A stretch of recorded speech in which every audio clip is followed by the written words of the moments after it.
sympathetic toward it. Today, Wendell Goldner asked Jay Carney about that. The president has voiced support for the Occupy folks in the past to achieve their goals. Did their actions in Chicago sour his support? Well, I think you're making broad comparisons between different groups. What the president has said in the past is that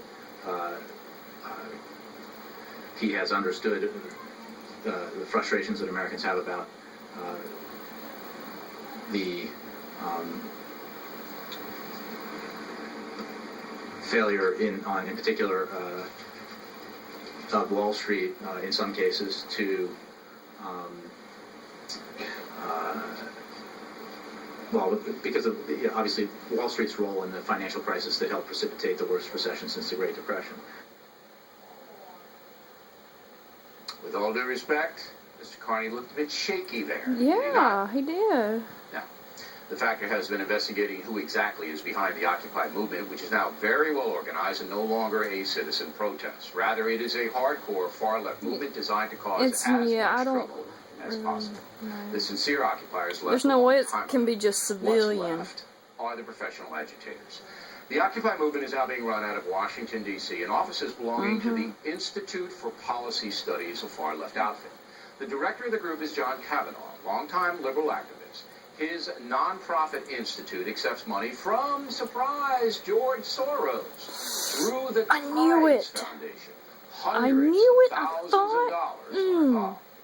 The Service Employees International Union, headed by Mary Kay Henry, it wouldn't surprise me. I've heard so much about George Soros. About $4,000 a month the union's picking up.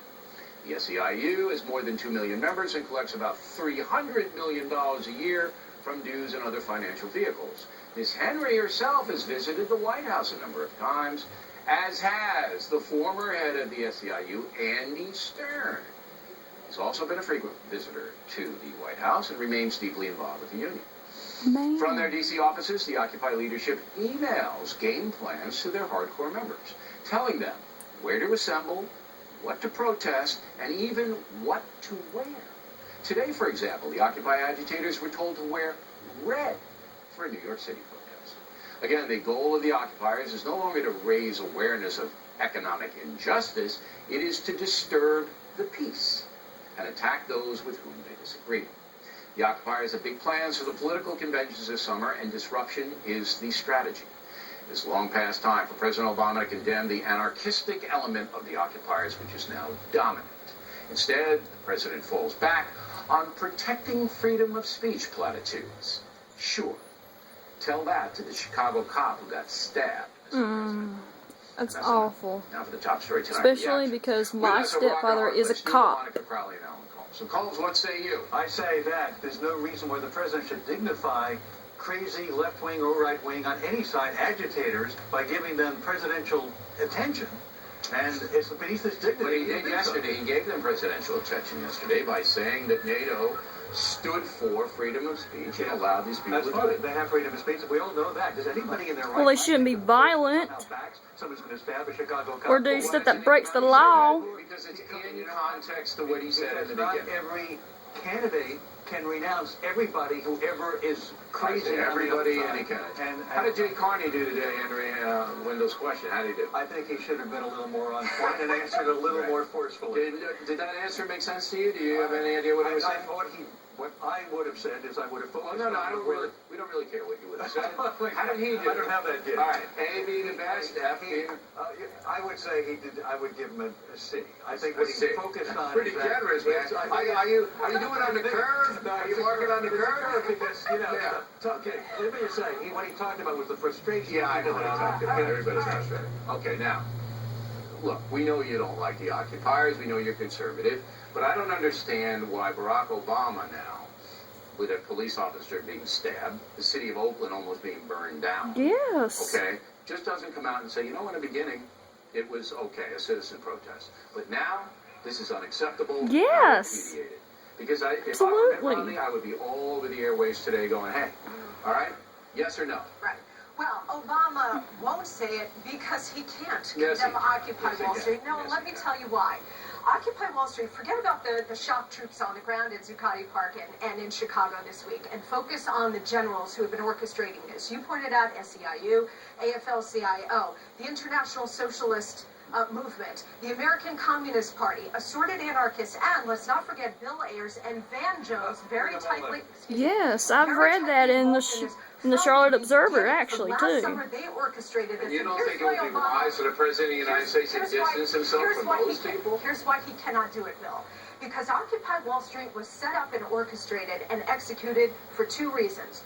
One, to supply Barack Obama with his central campaign theme of income inequality. But they don't and like number him. number two, don't be so short. Well, they were going to bomb his headquarters in Chicago. They arrested 3 of them there. This gets me to my second point. To create enough chaos and disorder in this country to justify two things. Either A, a government crackdown, or B, to justify any kind of activity to get the redistributionist agenda. This is all about, wait a minute, this is all about destroying the economic system in order to destroy the political system. They don't have enough numbers, as I said, to do that.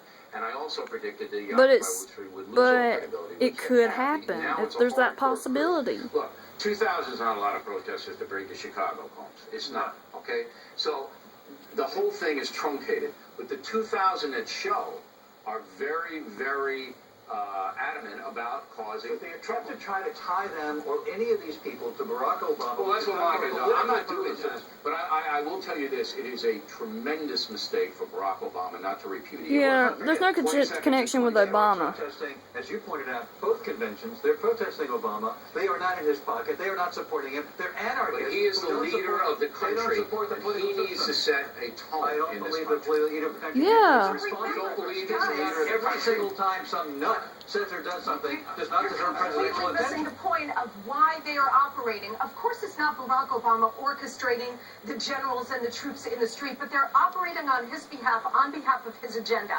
That's why he will not condemn it, because he can't. They're actually advancing. More like George Soros. He's going to repudiate them. So.